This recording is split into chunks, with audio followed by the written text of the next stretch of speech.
योग वेदांत साधना शिविर है। प्रातः हमने योगाभ्यास की एक आध प्रक्रियाएं बताई थी और ये भी कहा था कि इसको ठीक से समझकर अभ्यास करें तो उससे बहुत कुछ अनुभव होंगे। उससे हम वेदांत को समझने के योग्य बनेंगे। ये शाम का कार्यक्रम वेदांत का है।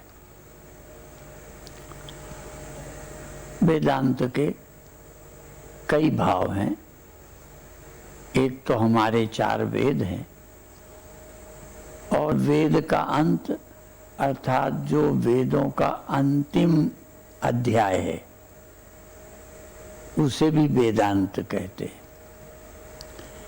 जैसे ईशावास्योपनिषद शुक्ल यजुर्वेद का 40वां अध्याय है, इसलिए हम उस उपनिषद को भी वेदांत कहते हैं। और उपनिषद को भी वेदांत कहते हैं जो हमें परमात्मा के समीप स्थित करता है, इसलिए उसे उपनिषद कहते हैं। अब मुख्य रूप में इस सत्य को कैसे जानेंगे, इसके लिए कहा वेदांत वेद्यम। ये वेदांत द्वारा ही जाना जा सकता है। विशेष करके वेद में अनेक मंत्र हैं तो उन सबको हम वाक्य बोलते हैं, जिससे परमात्मा का सीधा सीधा पता चलता है। परमात्मा को समझने के लिए उसको हम महावाक्य बोलते हैं। एक बहुत प्रचलित दृष्टांत है कि 10 लोग किसी यात्रा में निकले तो रास्ते में ये मान लो नदी पड़ गई या एक कांस का खेत पड़ा। उसको पार करके लोगों ने सोचा गिन लें कि हम कितने लोग हैं।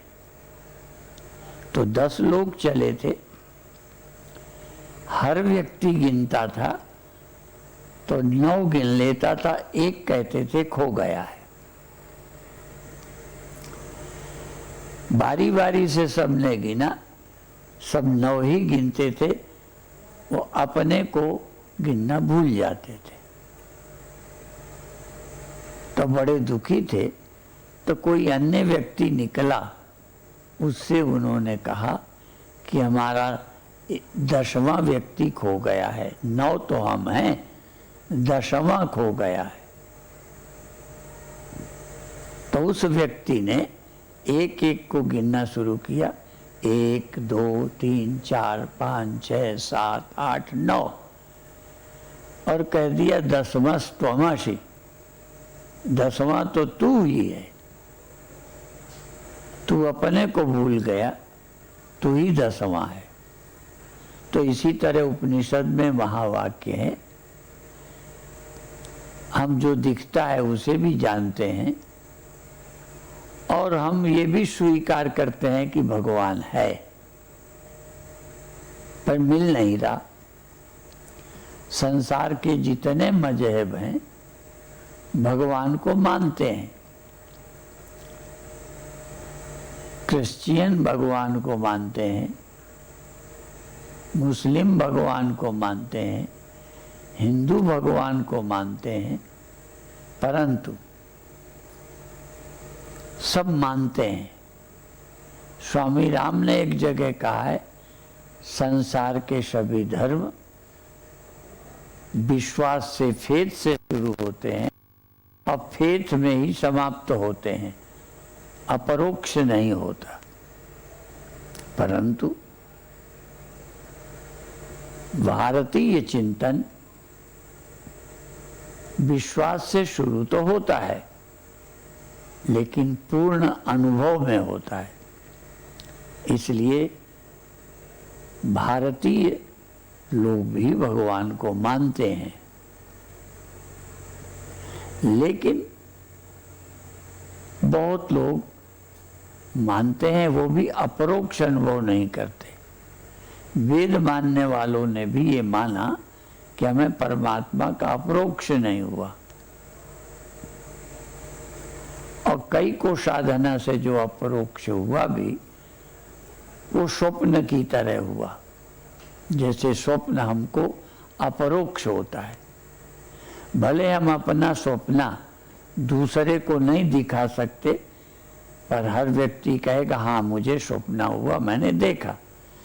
तो बहुत लोगों का भगवान ऐसा है जो उन्हें अपरोक्ष हुआ, प्रकाश के रूप में, किसी और रूप में, लेकिन वो दूसरे को नहीं दिखा पाते। परंतु उपनिषद में 4 महावाक्य हैं।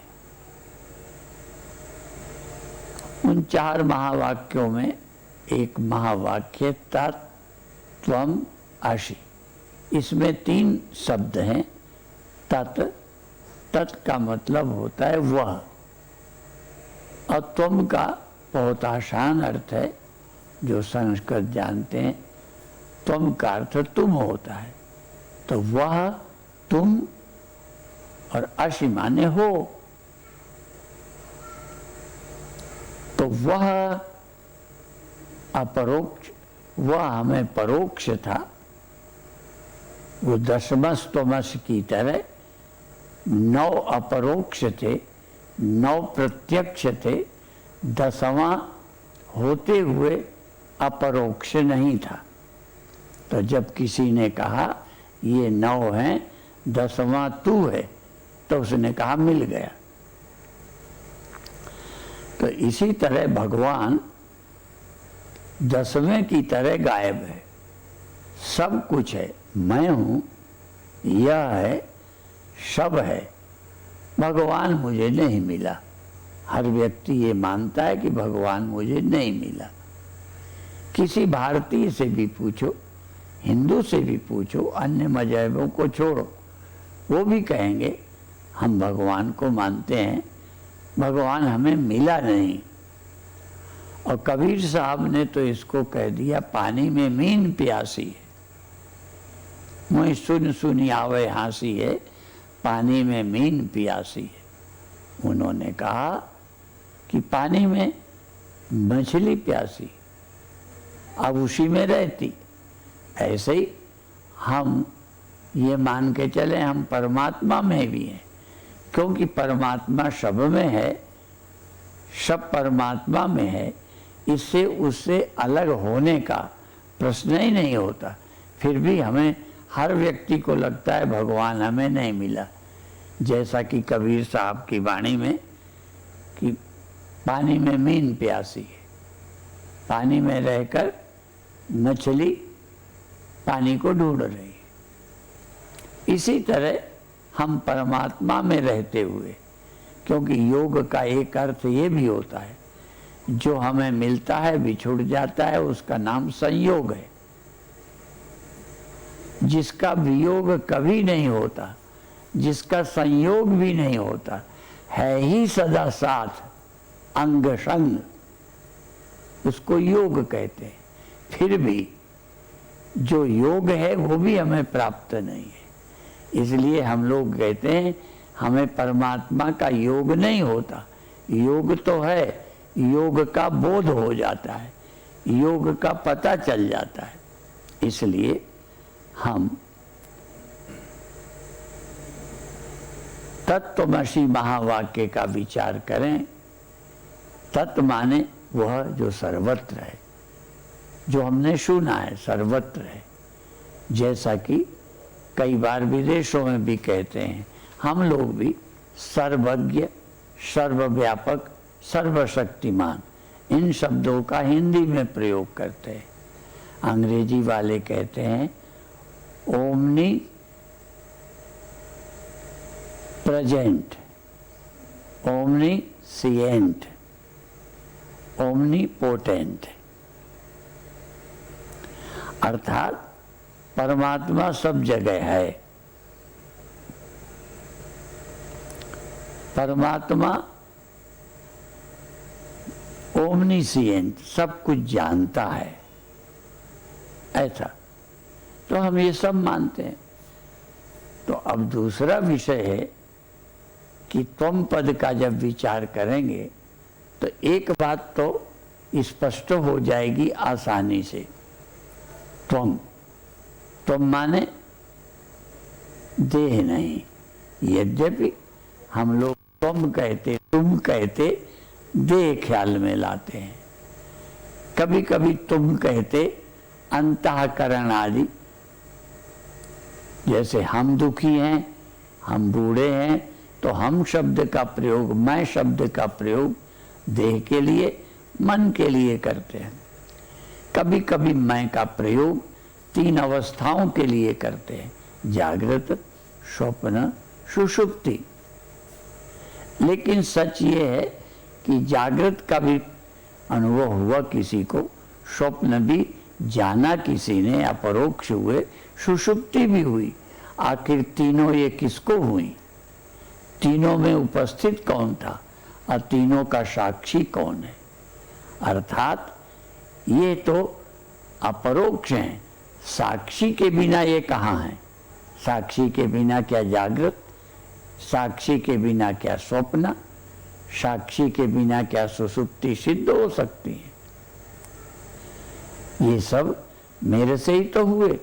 अर्थात तो मैं जागृत हूं या जागृत का आश्रय, मैं स्वप्न हूं या स्वप्न का साक्षी, मैं सोया या सोने का गवाह, मैं हूं कौन? तो विचार करेंगे तो लगेगा मैं साक्षी हूं। अर्थात मेरा अभाव एक सेकंड को नहीं हुआ। जागृत का अभाव हुआ स्वप्न में, स्वप्न का अभाव हो गया जागृत में, और जागृत स्वप्न में अभाव हो गया सुषुप्ति का, और सुषुप्ति में अभाव हो गया जागृत स्वप्न का। आत्मा का अभाव कब हुआ? इसलिए जिसका अभाव नहीं हुआ ये है तुम, ये है तुम। जिसका अभाव हो गया ये देह तुम नहीं, जिसका अभाव हो जाता है ये अवस्था तुम नहीं, जिसका अभाव नहीं होता इसका नाम है त्वम, तुम। और जिसका अभाव नहीं होता जो है सर्वत्र, उसका नाम है तत्। वह माने जिसका कभी अभाव नहीं होता, कहीं भी अभाव नहीं होता। अब प्रश्न ये है कि मेरा कभी भी अभाव नहीं होता, ये तो समझ आ गया, पर कहीं भी मेरा अभाव नहीं होता ये मुझे समझ नहीं आता। मैं इस अंतःकरण में इस जागृत का साक्षी हूँ, स्वप्ने का साक्षी हूँ, सुषुप्ति का हूँ। दूसरे की जगह जो जागृत स्वप्न सुषुप्ति हैं वहां तो मैं नहीं हूँ। इसलिए अपने व्यापक होने में शक है। अब 2 बातें हैं।